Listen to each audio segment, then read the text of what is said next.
Heck, at my age, you know I've been to a lot of doctors. Healthcare partners, they really care. They're concerned about your health. They're all the best. I am Roberta, and I am a healthcare partner. Visit hcpnv.com to hear my story. News 46 is brought to you by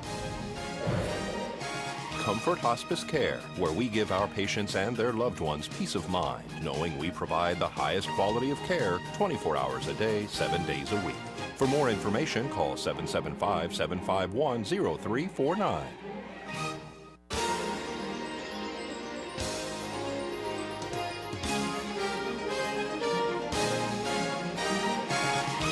Tonight on News 46, the owner of Dream Chaser Horse Rescue is arrested. Desert View Hospital hires a general surgeon. And Eagle Quest Family Therapy has a bowling day. News 46 starts now. You're watching KPVM News 46 with Monique Mitchell. Local coverage from Deanna O'Donnell.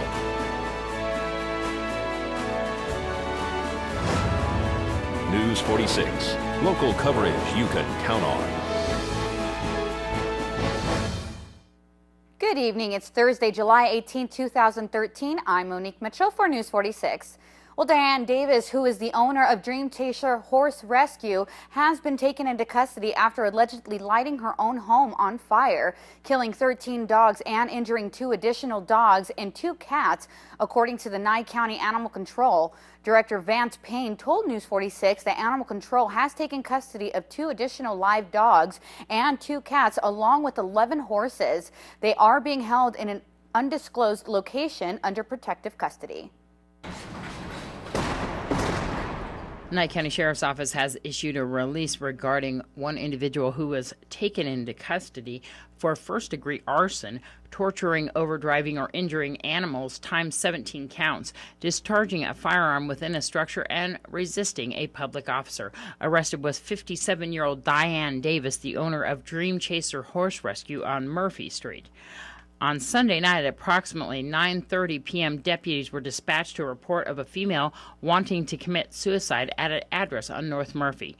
While en route, dispatch advised the deputies that the female had barricaded herself in the residence and had a firearm. Upon arrival of deputies, the female could be seen through the window of the residence and had the firearm in her hand, according to the report. Deputies apparently tried for several minutes to attempt to get the female to come out of her home. However, the female refused. Deputies were also advised that the female had several dogs inside the residence with her. While deputies were negotiating with the female, they did hear a gunshot from inside the home. After several minutes, deputies noticed that there appeared to be fire in one of the back rooms of the residence. There was heavy smoke coming from the residence, and smoke forced the female to come out of the front door. Deputies immediately gave commands to the female due to her having a firearm in her hand. She refused to obey commands, according to the report. The female, Diane Davis, then tried to go back into the residence, according to deputies, and at this time the deputies tased Diane Davis, causing her to drop the firearm. The female was then restrained by Nye County Sheriff's Office deputies.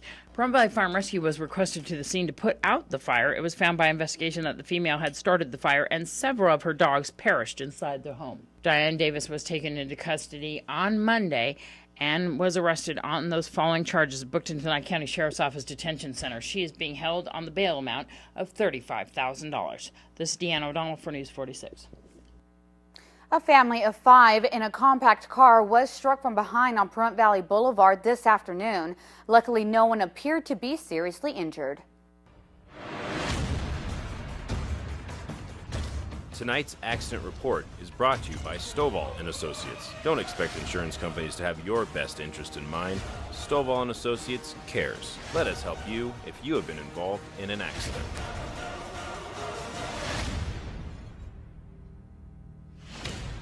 A 2-vehicle accident involving a rear-end collision occurred this afternoon on Pahrump Valley Boulevard and Jaybird Street. Pahrump Valley Farm Rescue arrived on scene along with Nye County Sheriff's deputies who blocked traffic in all 3 directions in this intersection while the investigation was being conducted. Assessed on scene were several children and 1 adult male that was driving the pickup truck that apparently rear-ended this small compact vehicle.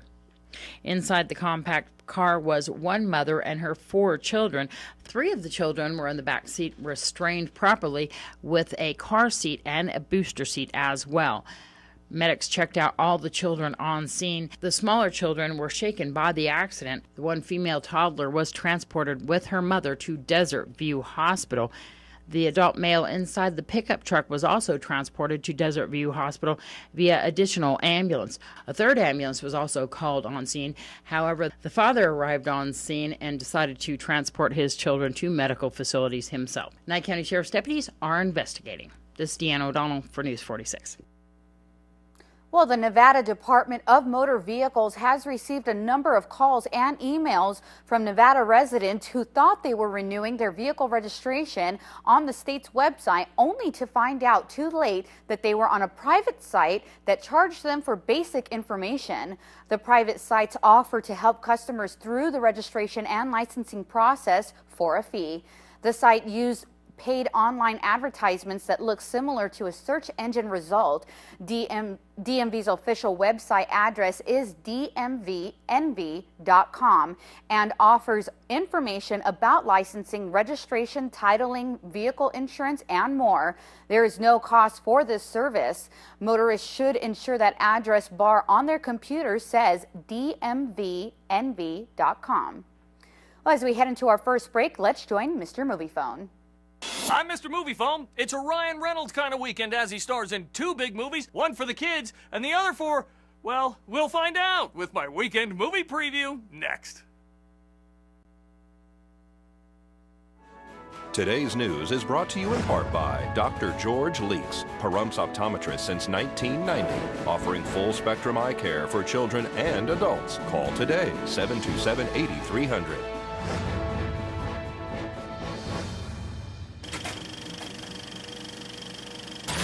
Happy weekend, everybody. I'm Mr. Movie Phone with your weekend movie preview. Well, this week at the movies, 4 wide releases hit theaters as the studios start to throw some stuff against the wall to see what sticks. And what sticks is a little snail who feels the need for speed. He's Turbo. Slow down for a second. Are you kidding?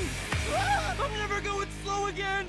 Not satisfied to live life in the slow lane, Turbo's dreams come true when he gets the chance to race in the Indianapolis 500. Voices include Ryan Reynolds, Paul Giamatti, and Samuel L. Jackson. The real deal, it's got all the pieces and parts, but moving at a snail's pace, Turbo is a bit sluggish, makes absolutely no sense, and leaves a trail of better kids' movies behind. I'm out. Evil is taking over in The Conjuring. Nancy? Based on the true story of renowned paranormal investigators Ed and Lorraine Warren. They're called in to help a family rid their home of evil spirits and find themselves caught in the most terrifying case of their lives. Starring our Patrick Wilson and Vera Farmiga. The real deal? Well, The Conjuring didn't get its R rating for gore, violence, nudity, or language. It got its R rating for being too freaking scary. Are you kidding me? I'm in. They're the enforcers. On the other side, they're RIPD. You don't look like you don't sound like you anymore. So what do I look like? Really? An old Chinese guy? Ryan Reynolds is a murdered cop recruited to a special force that battles souls refusing to cross over, all while he tries to find his killer. Also starring is Jeff Bridges. The real deal? With no real screening for critics, this one smells a little ghoulish, and my guess is if you buy a ticket to RIPD, you're probably the one getting ripped. I'm out. Bruce Willis and the gang are back in action in Red 2. Please tell me that's a stick of dynamite in your pocket. I'm saving it for emergency. Well, this is kind of an emergency, isn't it? The wacky group of retired agents go international, fighting assassins, terrorists, and government officials in their mission to find a stolen nuclear weapon. The real deal, a sequel that no one asked for or wanted. You probably don't even remember Red 1. And number 2 is a number 2. Keeping it classy. I'm out. All right, remember, for your showtimes, your tickets, my 6-second review, so much more, go to moviephone.com or tweet me right at 6-second reviews. Have a great weekend, everybody, and I'll see you at the movies. That's a wrap! Welcome back to News 46, and here's Deanna O'Donnell with your news across Nevada.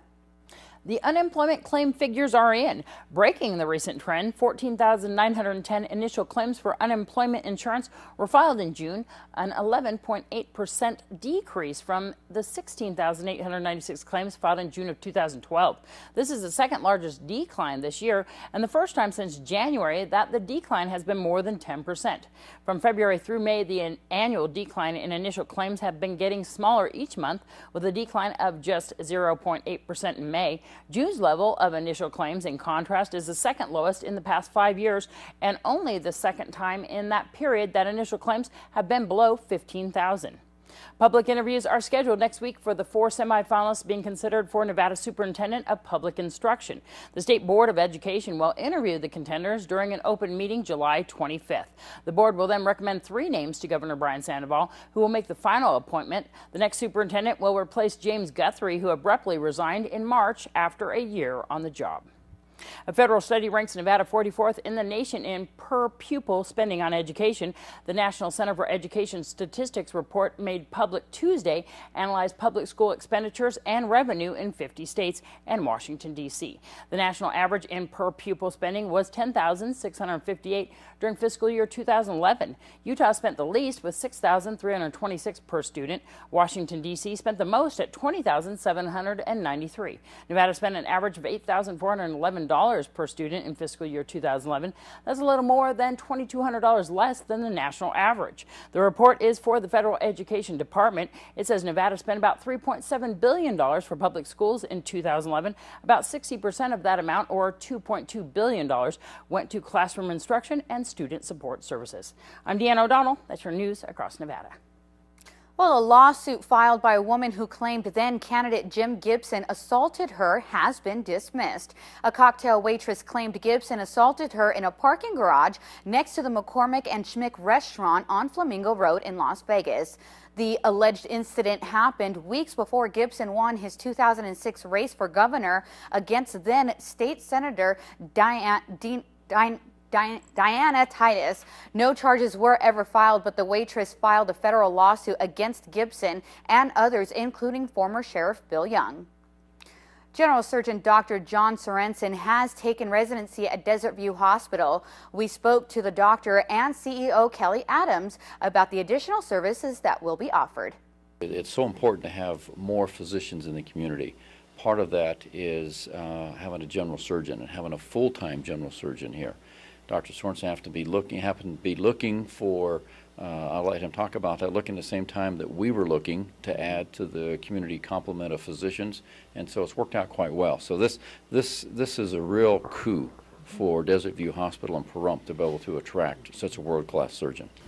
I come from Salt Lake City, and as Kelly said, about the time he was looking for a surgeon, I began to look for a smaller town than Salt Lake to work in and connect with the community and just take care of people.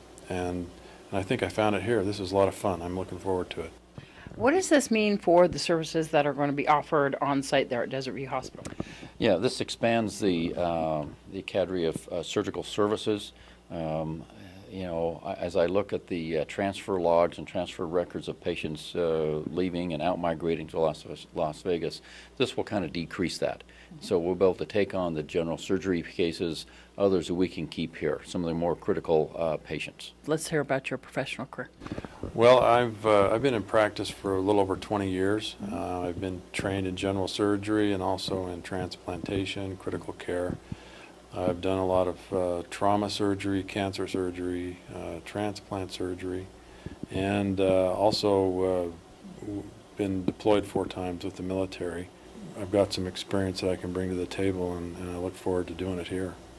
With the advanced training that the nurses are having in trauma, and of course Dr. Sorensen's trauma experience there, and the rural area that we're in, this is really going to help on some of the injuries, accidents that we have, and emergency situations that come about.